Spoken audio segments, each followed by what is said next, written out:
hablando de producción, lo decíamos en el comienzo del programa, en el primer bloque íbamos a hablar con nuestro amigo, el señor Eduardo Farías, para que nos cuente, el ingeniero, yo le digo el señor. ¿Cómo anda, Edu? ¿Todo bien? Hola Marcelo, ¿cómo están? Muy buenas tardes. Todo bien, todo bien. Veo que Bueno, vos también.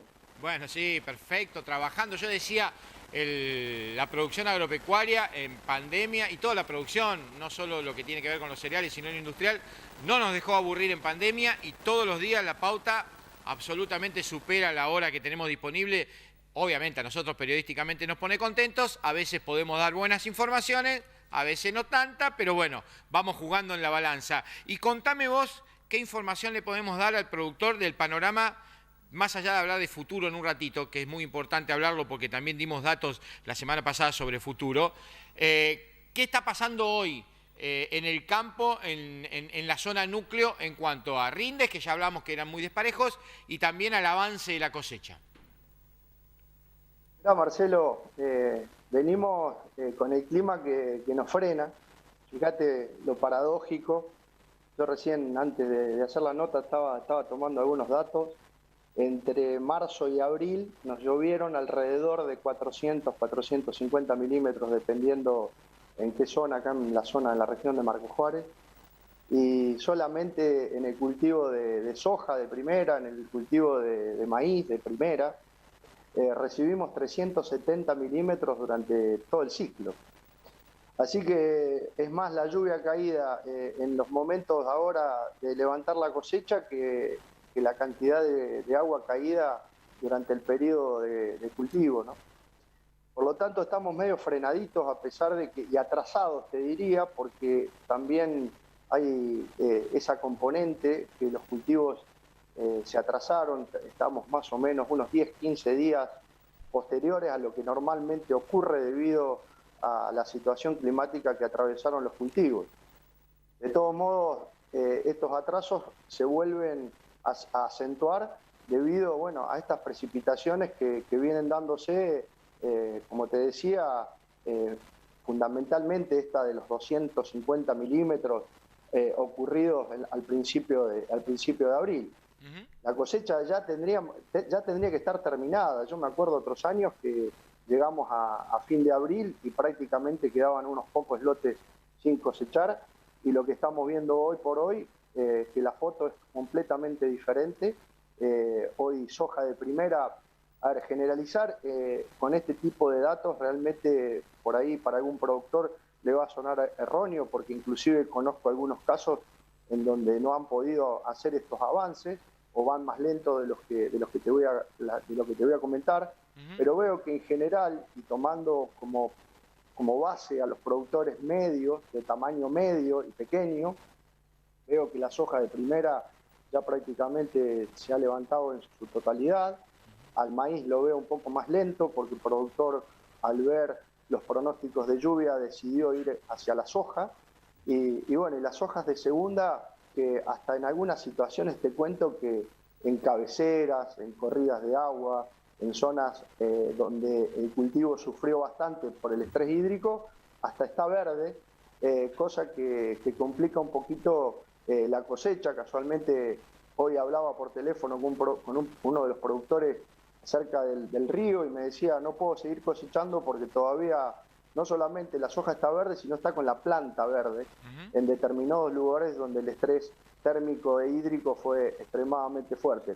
En general no se ve, no estoy hablando que la soja de segunda está verde, espero que no se malentienda, estoy hablando que en determinados sectores del lote hasta todavía hay alguna situación que no está a punto la soja.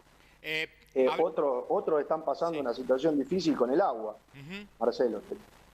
Otras situaciones que tienen que ver con determinadas cuencas en donde hay acumulación de agua, los lotes, inclusive hay sectores con agua y otros con los terrenos pero muy blandos, en donde realizar la cosecha genera algunos problemas a futuro que van a tener que ver con la compactación provocada por la maquinaria agrícola, ¿no es cierto? Bien, hablando de estimaciones en cuanto a la soja, está tan irregular todo que uno ve estimaciones de la Bolsa de Cereales de Buenos Aires, habla de 43 millones, por debajo, obviamente, todas hablan por debajo de la producción del año pasado. 45 millones habla la Bolsa de Comercio de Rosario. Hoy salió la estimación del Ministerio de Agricultura de la Nación, habla de 47, pero en realidad hay esta variación en cuanto al cálculo, tiene que ver con lo que hablamos nosotros, ¿no? Que cuando entras al terreno de trabajo te encontrás con mucha irregularidad en cuanto a los rendimientos.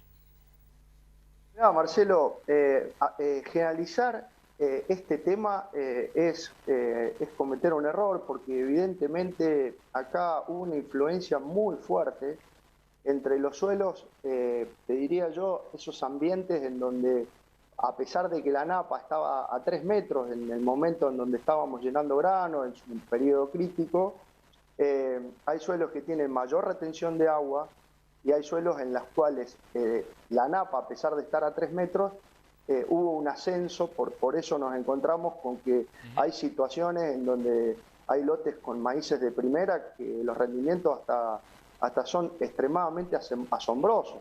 Estamos hablando de lotes que nos están contando los productores que llegan a 15.000 kilos. Y en contraposición a esta situación, hay lotes que dan 40, 50 quintales, 4.000, 5.000 kilos de maíz. Y lo mismo ocurre con soja.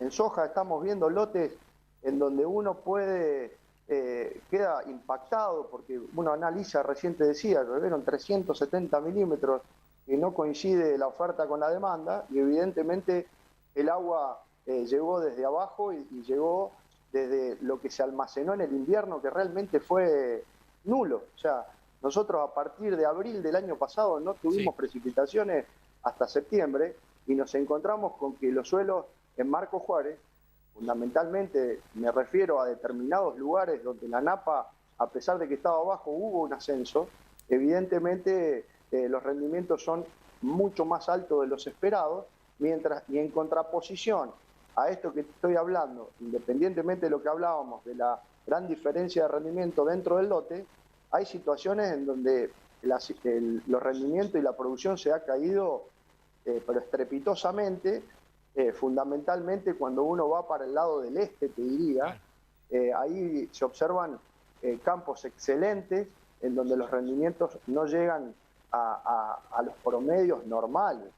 Por lo tanto, estar hablando de rendimiento, Marcelo, cada productor me va a saber entender, porque cada situación evidentemente tiene un resultado completamente diferente. No podemos generalizar. Y en cuanto al maíz, pareciera que las estimaciones son más firmes. ¿Por qué? En el sentido, me refiero a la exactitud, o por lo menos la coincidencia que hacen de que es buen rendimiento en general y en promedio, hablo, ¿no? Yo creo que el maíz tiene dos cuestiones que tienen que ver con que sea un cultivo muy, pero muy estable, a pesar de las diferencias que estamos viendo. Me refiero, en primer lugar, a que la genética que tiene el cultivo de maíz es muy, muy fuerte, Marcelo. Es muy fuerte. Por eso una bolsa de maíz, el productor me va a saber entender, vale 170, 160, 180 dólares la bolsa, una bolsa que es para una hectárea. Es decir, la genética y la información que tiene el cultivo de maíz, inclusive te diría en los últimos 7, 8 y 10 años, y a medida que van pasando dentro de estos 10 años que te digo, vamos evolucionando, venimos creciendo en rinde, venimos creciendo en estabilidad, eso se llama tecnología. Y por otro lado, me parece que el cultivo de maíz es uno de los cultivos donde sus raíces profundizan hasta los 2 metros de profundidad, a pesar que pueden llegar la soja y el trigo también, pero el maíz tiene una capacidad de tomar agua de lugares más profundos, y eso tiene muchísimo que ver con estos rendimientos, sumado a lo que hablábamos en la última oportunidad, que este año, a pesar de que no tengo los datos de heliofanía, es decir, las horas de luz con las que contó el cultivo de maíz, veo que este año tuvimos muy pocos días nublados porque no pasaban frentes de tormenta, y el maíz es muy eficiente en el uso de la luz, es muy eficiente haciendo fotosíntesis, y bueno, y creo que un poco tiene que ver estos rendimientos con estas características que son propias del cultivo de maíz. Bien, en este escenario, que también se mezclan un montón de cuestiones que tienen que ver además con el clima, que es lo único que pareciera el productor, no, pareciera no, efectivamente no maneja, también se presentan distintas variables, y esto hago un análisis político más que técnico, de algunos comentarios de que hace de que la conducta del productor comience a ver el futuro de una manera, algunos acelerando inversiones, otros levantando el pie del acelerador.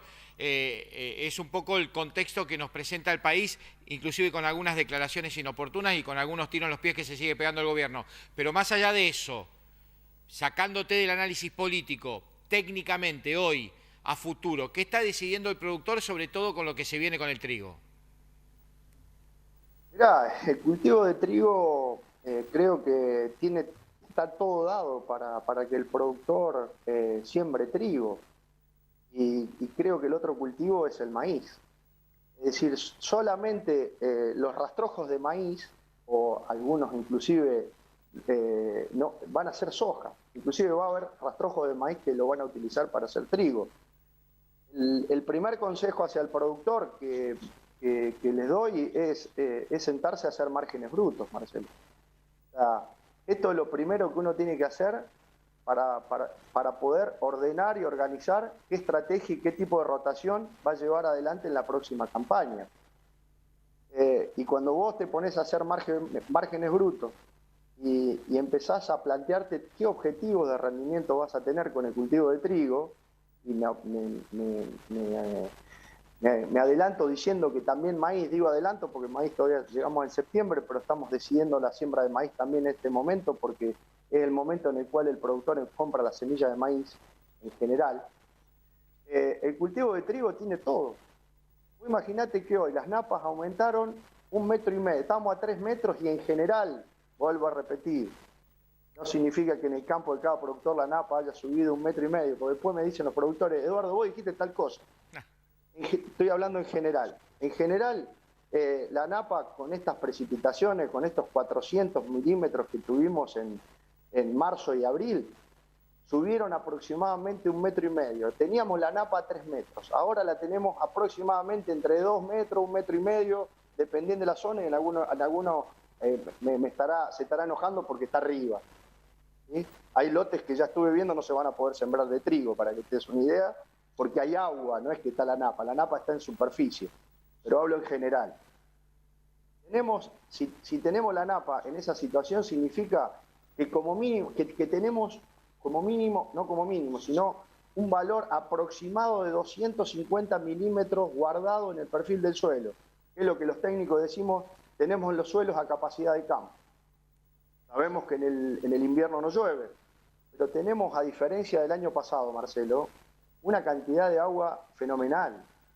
O sea, está todo dado para que el cultivo de trigo aumente su superficie y que el productor no solamente aumente la superficie, sino se plantee objetivos importantes con respecto a la producción.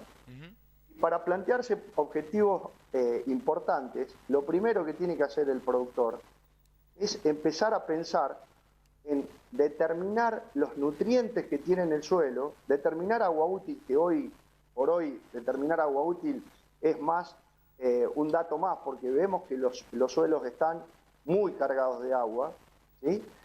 Y hoy el productor, en esta fecha, te puedo estar diciendo que obviamente que el clima, las heladas y factores climáticos, lo que estoy diciendo, me puedo llegar a equivocar, porque no tengo la bola de cristal como para decirte climáticamente cómo se va a comportar el tiempo. Pero lo que sí veo es que arrancamos muy bien con respecto a la cantidad de agua, y el productor esa cantidad de agua la tiene que eficientizar al máximo, determinando a través de los análisis de suelo y manejando muy bien la nutrición del cultivo.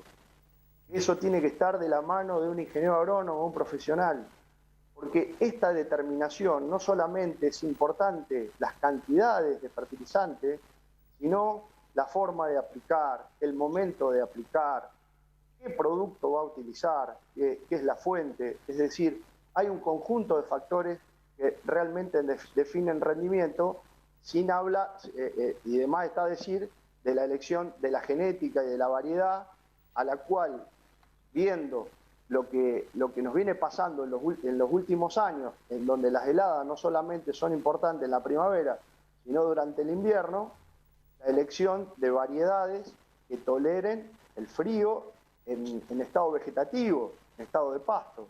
Obviamente sin equivocarse con las fechas de siembra, porque ya sabemos por los últimos años, por experiencia, que las heladas, las bajas temperaturas nos han provocado fuertes dolores de cabeza, como ocurrió el año pasado, que tuvimos heladas allá por el 22, 23 de septiembre, cuando el trigo empezaba a mostrar algunas espigas, en donde tuvimos heladas negras con 8 o 9 grados bajo cero y menos de 30% de humedad relativa.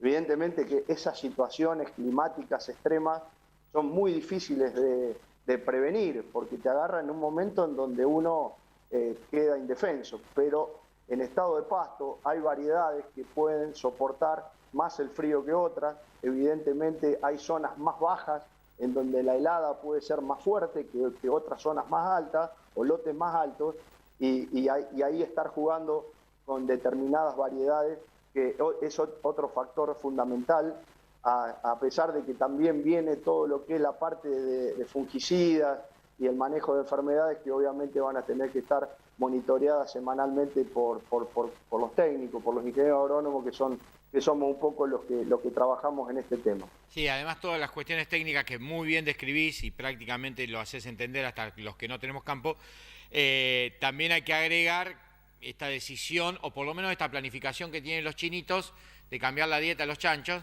que si esto pasa el año que viene, el trigo va a pasar a ser una estrella, porque uno de los cereales alternativos al maíz y a la soja que quieren los chinos justamente es el trigo, lo que daría un escenario para que sea la estrella de la temporada. ¿Eso el productor lo tiene en cuenta? Por supuesto, Marcelo. Vos imaginate que el año pasado, si yo mal no recuerdo, estábamos en esta época con un trigo de 150, 160 dólares a cosecha. Terminamos cosechando con un trigo de 200 y hoy arrancamos con ese valor. ¿Sí? Arrancamos con valores muy altos, por lo tanto, por eso te digo que yo creo que el cultivo de trigo y el cultivo de maíz este año van a ocupar una superficie, para mi forma de ver, debería ser superior. Algunos mantenemos una rotación en donde todos los años sembramos un 33% de cada uno de los cultivos, pero creo que es la forma, que es la manera, no hay que dejarlo caer, y el precio del cereal es un factor fundamental, pero agronómicamente el futuro del campo es muy importante mantener una rotación adecuada.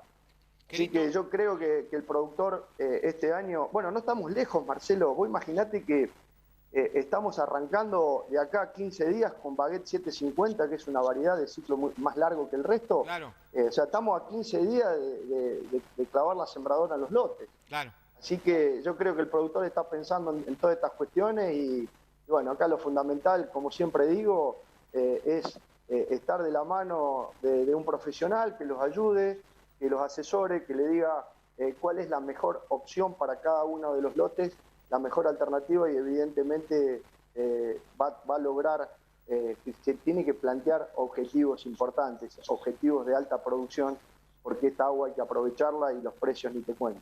Querido, abrazo enorme, gracias por el contacto y seguramente vamos a seguir charlando. Bueno, un rato nos vemos, así que, pero te dejo el abrazo y gracias por siempre las explicaciones tan claras que das.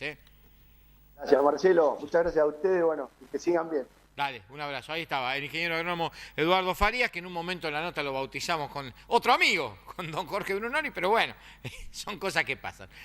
Abrazo enorme para Jorge también, que... Ay, ¿cuándo fue? El sábado, el día del veterinario, me parece. Y me olvidé de mandarle saludo. Bueno, se lo mando hoy. Total, posterior no es mala suerte, siempre antes.